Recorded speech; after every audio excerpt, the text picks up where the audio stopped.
Welcome back, everyone, to another year of Mustang TV News. I'm Trevor Champion. And I'm Jessica Workman. To the freshmen joining MCHS, the Code of Conduct seems to just be a set of rules to follow. However, to the sophomores and beyond, they know just what differs from the years before. Starting this year at McCracken County High School, the Code of Conduct was altered to enforce new rules to create an arguably more enriching school experience. Garrett Schooley reports. The first of these Code of Conduct changes focuses on further enforcement of the dress code.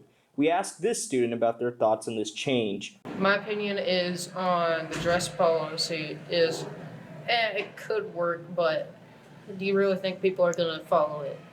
So asked this faculty member on their opinion on the change. You know, human beings and future adults, we need to learn how to dress appropriately, and school is one of those places. One of these changes, a new addition to the Code of Conduct, is the removal of all items with peanut content within them. The rule has caused some slight discussion over the fairness of the rule among students, such as the one we interviewed, who has a more neutral stance on the issue. Like, some people like peanuts and some people don't. So. But I understand why they would not allow peanuts because of whoever's safety it is. But yeah, I think it's fair. Alongside this, a teacher we asked shared a similar opinion. It hasn't really affected me that much. Maybe with some of the snacks that I keep in my desk, but overall, it hasn't been, affected me positively or negatively, I would say.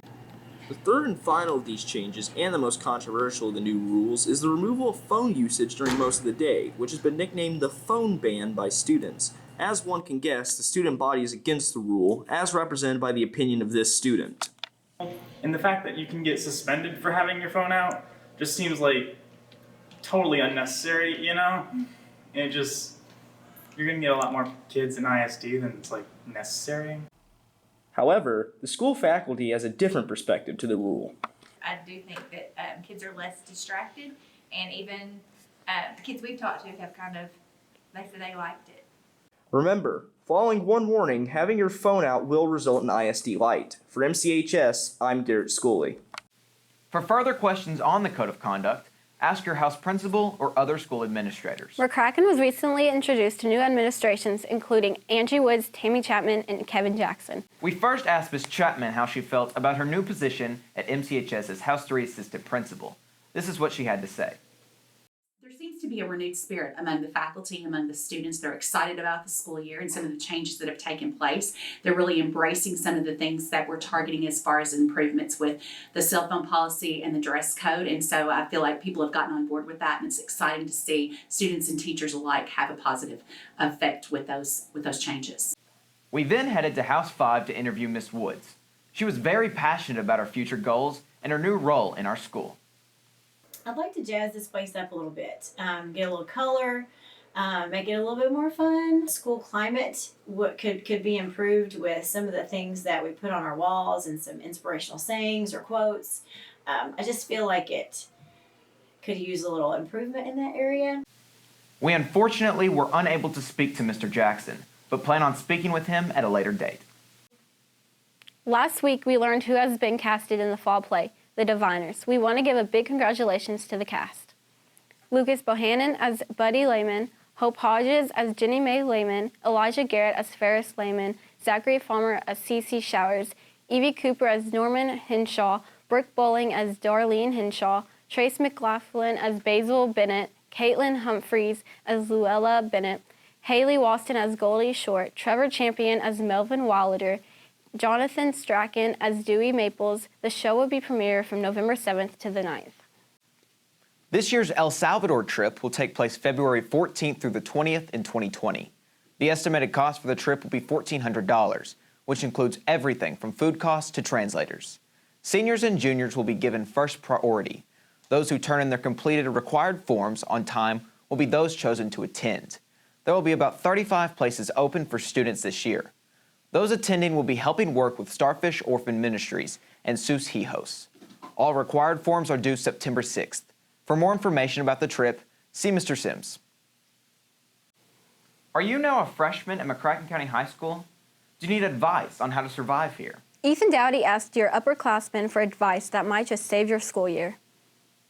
Hi, I'm Ethan from McCracken County High Schools. I'm here to ask the seniors for the advice that you are too scared to ask for. What is the advice that you need? Definitely memorize your schedule and when you come to registration, do a tour of the school because you will get lost on your first day. I did a lot. Freshman year, I wish I would have been told to focus a bit more and to not procrastinate. While they do always tell you that, it's never really stressed as hard as it should be, because procrastination and being scared and being stressed out can really lead you to go down a path in school that you don't want to go down to, where you're not focused. I would say don't be the type of guy to just be an outcast. You want to be in a group, you want to be with that group, maybe a club, maybe even if it's a media club, for example. But I enjoy media club. You can even go play a sport, be in that group, go do some fun things out of school. Whatever you want to do is fun for you. Even though there is no handbook to surviving high school, hopefully these tips will help you along the way. Also, you can always de-stress by swimming in the third floor pool. I'm Ethan Doty for Mustang News.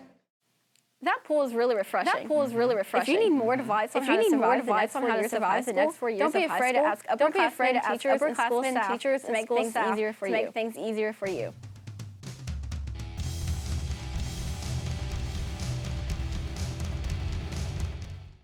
The McCracken County Mustangs football team played Saturday night with a final score of 43-47. Unfortunately, our Mustangs lost against Paducah-Tillman. As a result, Paducah-Tillman's sports program received $1,000. Football coach Mark Clark gave us his thoughts on what's ahead for the Mustangs this season. Yeah, I think for us is we're not that far off. Obviously we got some things to clean up on both sides of the ball. But there's some promise in just the fact of how many points we scored early on, and then I think defensively we played a little bit uncharacteristic of ourselves. The Mustang volleyball team won their season opener on Tuesday against Paducah-Tillman in 3 sets. With this win, they are still undefeated in Region 1, and the team has yet to lose a single set. The volleyball team is traveling to a tournament this Friday in Lexington, ending later this weekend. Coach Whitus has details on his team's upcoming events. So hopefully, as we go up there and go to this tournament, it'll kind of give me an opportunity to kind of see where we are, the competition and stuff that we're playing. Should be able to test the kids and see kind of how we're going to be this year. Coach Whitus will come prepared for the tournament this weekend and couldn't be more excited. Both men's and women's varsity cross-country teams are scheduled to run like a Stang this Saturday in the Memphis Twilight Race. Our men's and women's golf team will be going to an invitational this weekend in Marshall County, hosted by the Calvert City Country Club. And the women's varsity soccer team plays twice this weekend. First game is Friday in Boyle County, and the second game is this Saturday in Danville. The Mustang men's soccer team played against St. Mary's last Tuesday, winning 4-0, and later that week beat 11th-ranked Tate's Creek. Reese Bodie, Riley Skinner, and Caleb Madison were some of the players that scored. The men's soccer team travels to Marshall County this Saturday to play a game. That game begins at 1 o'clock.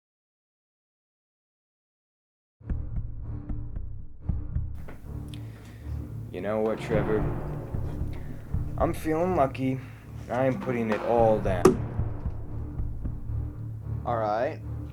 I'll match you, and then I'll raise you. On the line, I'm going to put my job.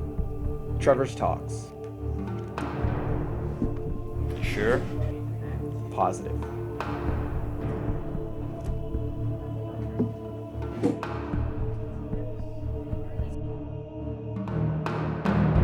And that, ladies and gentlemen, is how I got Trevor's job.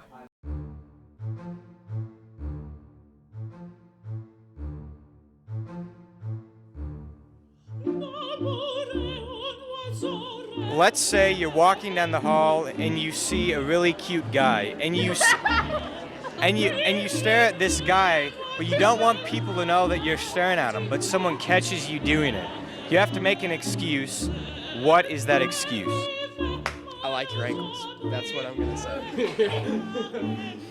say. Listen, kids, if someone tells you that they like your ankles, just run. You had a bee on your back. Wouldn't be the first time I've seen that happen. You tell them they have a very nice haircut, and then you walk off. What if they're bald? Olivia! Hi. What is your excuse? I just walk away. You have to make an excuse. What do you say? What's your excuse? And make an excuse to tell people. What is that excuse? I have a girlfriend.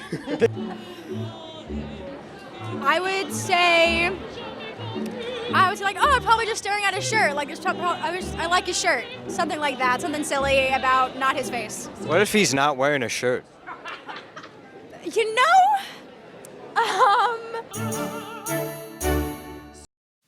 Thank you for tuning in into another installment of Mustang TV News. We are hoping to make this year as great as the last. Follow our Twitter at Mustang TV News and subscribe to our YouTube channel. We hope to see all of you back next week. And remember, everyone matters, And every moment counts.